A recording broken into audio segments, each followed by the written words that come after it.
Bismillahirrahmanirrahim. Assalamualaikum warahmatullahi wabarakatuh. Alhamdulillah wassalatu wassalamu ala Rasulillah wa ala alihi wa sahbihi wa mawalah. Amma ba'du ikhwani wa akhwati fillah rahimani wa rahimakumullah. Insyaallah taala pada kesempatan kali ini kita akan kembali membaca dan menerjemahkan tulisan bahasa Arab tanpa harakat dari buku Belajar Membaca dan Menerjemahkan Rangkaian Kata, Cerita Pendek, Kutipan Kitab, dan Risalah Ringkas. Ya. Kita sudah menyelesaikan bagian pertama buku ini, ya, membaca rangkaian kata dan juga cerita pendek sederhana. Dan sekarang kita akan baca bagian keduanya, masih seputar cerita pendek ya. Cuma untuk cerita pendek pada bagian kedua ini, ya, untuk bisa memahaminya dengan baik, kita harus menyelesaikan terlebih dahulu kaidah nahwu tingkat dasar secara lengkap ya. Kita belajar terlebih dahulu ya semua isim yang marfu, semua isim yang majrur, dan juga semua isim yang mansub ya, isim yang marfu, mansub dan majrur. Kalau cerita pendek sebelumnya ya kita hanya bermodalkan pengetahuan tentang beberapa posisi isim dalam kalimat. Insya Allah sudah bisa untuk memahami cerita pendek pada bagian satu. Cuman kalau untuk bagian dua ini ya kita harus mempelajari ilmu nahwu tingkat dasar secara lengkap ya. Bagi antum yang ingin mempelajari ilmu nahwu tingkat dasar untuk bekal membaca cerita pendek ini antum bisa belajar dari buku Bahasa Arab Gampang. Ya, Bahasa Arab Gampang. Kemudian kalau ilmu sorofnya antum bisa belajar dari buku Belajar Tasrifan. Kalau antum sudah mempelajari buku Belajar Tasrifan ya jilid 1 dan jilid 2, insyaallah itu sudah cukup ya menjadi bekal awal memahami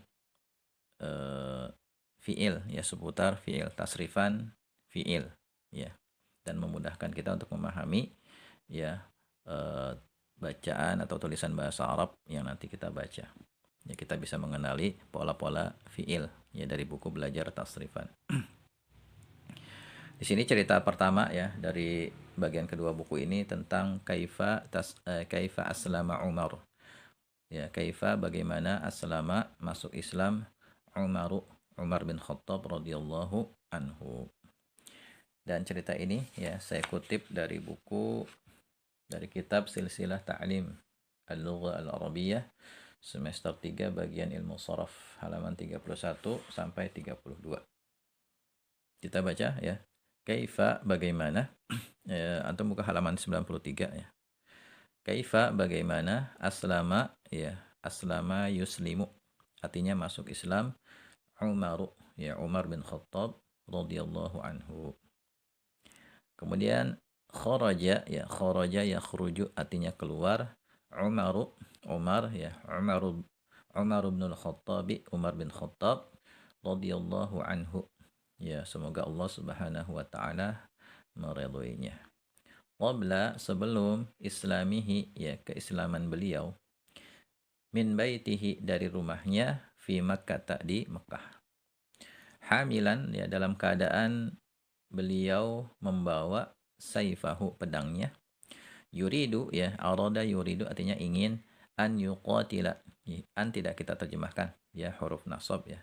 Yuqatila, qatala yuqatilu, yuqatila artinya memerangi ar-rasul sallallahu alaihi wasallam ya, salawat Allah dan salam atasnya. Fasyahadahu, fa kemudian syahada yusyahidu ya, artinya bisa artinya menyaksikan atau melihat. Fasyahadahu, hu ini kembali ke Umar ya, kemudian melihatnya rajulun, seorang laki-laki ya, seorang laki-laki melihat Umar fit tariqi di jalan.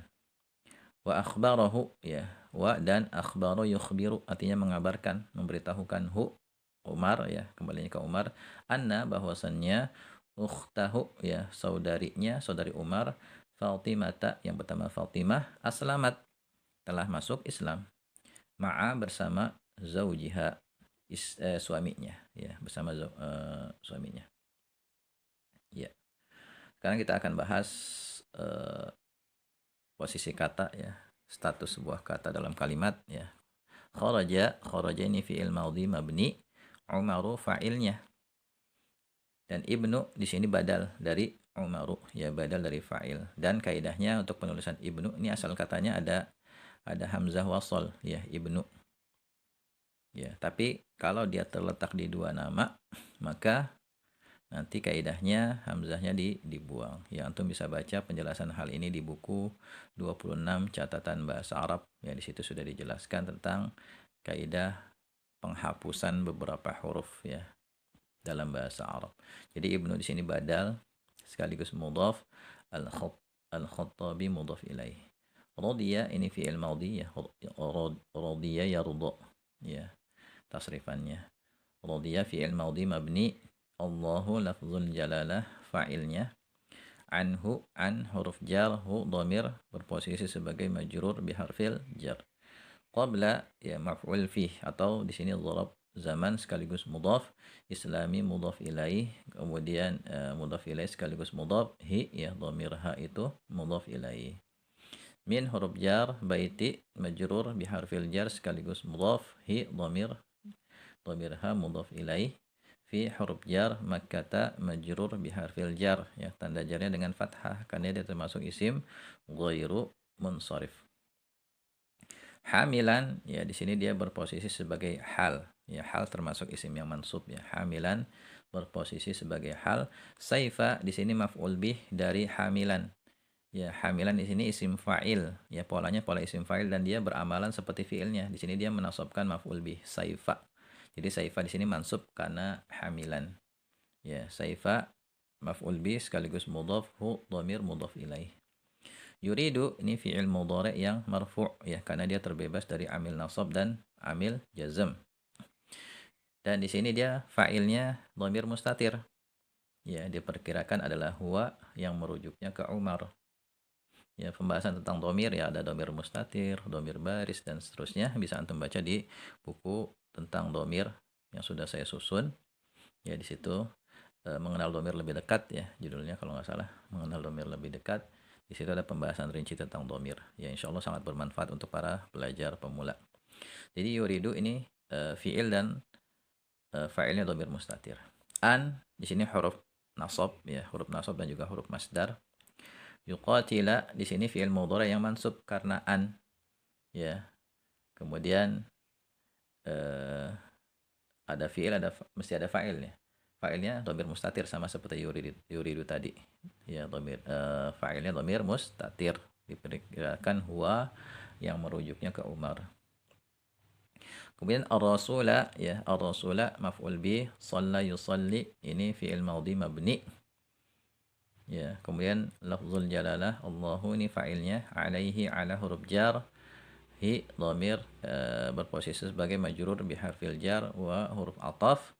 Sallama yusallimu ya ini fi'il madhi dan mabni, fa'ilnya dhamir mustatir diperkirakan adalah huwa yang merujuknya ke lafzul jalalah.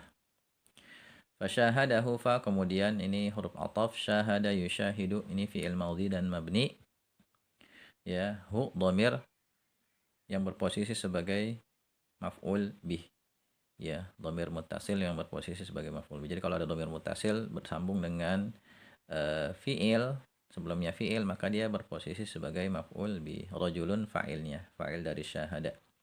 Fi huruf jar at-tariqi ya majrur bi harfil jar. Wa huruf ataf akhbara ya, akhbara yukhbiru ini fi'il madhi dan mabni. Ya. Dan fa'ilnya dhamir mustatir diperkirakan huwa yang merujuknya ke rajulun. Ya, hu dhamir muttasil berposisi sebagai maf'ul bih. Anna di sini huruf taukid dan juga huruf nasab. Ya, dia bisa menasabkan mubtada. Sini ukhta isim anna mansub ya. Kemudian dia sekaligus mudhaf, hu mudhaf ilaih. Fatimata di sini badal dari ukhta ya, badal dari isim anna yang mansub sehingga dia mansub juga. Fatimata badal. Aslamat ini fi'il madhi mabni dan fa'ilnya dhamir mustatir diperkirakan adalah hiya yang merujuknya ke Fatimah. Kemudian susunan jumlah fi'liyah aslamat ini kan fi'il, kemudian fa'ilnya dhamir mustatir itu kan jumlah fi'liyah. Dia berposisi sebagai isim yang menempati posisi isim yang marfu sebagai Khabar anna. Kalau ukhta tadi kan isim anna. Ya, khabarnya mana? Khabarnya itu ya jumlah ismiyah. Ma'a maf'ul fi atau zarab makan sekaligus mudhaf. Zauji mudhaf ilaih sekaligus mudhaf. Ha dhamir muttasil berposisi sebagai mudhaf ilaih. Ya, demikian paragraf pertama dari cerita ini. Insyaallah setelah ini kita akan baca paragraf berikutnya. Semoga bisa difahami ya. Kalau masih ada yang belum jelas silakan antum tanyakan di kolom komentar. Dan sekarang ya, kalau antum sudah paham silakan antum baca bagian yang tanpa harokat. Ya, halaman 23 antum baca dan terjemahkan. Ya, minta kawan antum untuk menyimak bacaan antum. Kalau nanti ada yang masih keliru bisa diingatkan. Semangat berlatih. Assalamualaikum warahmatullahi wabarakatuh.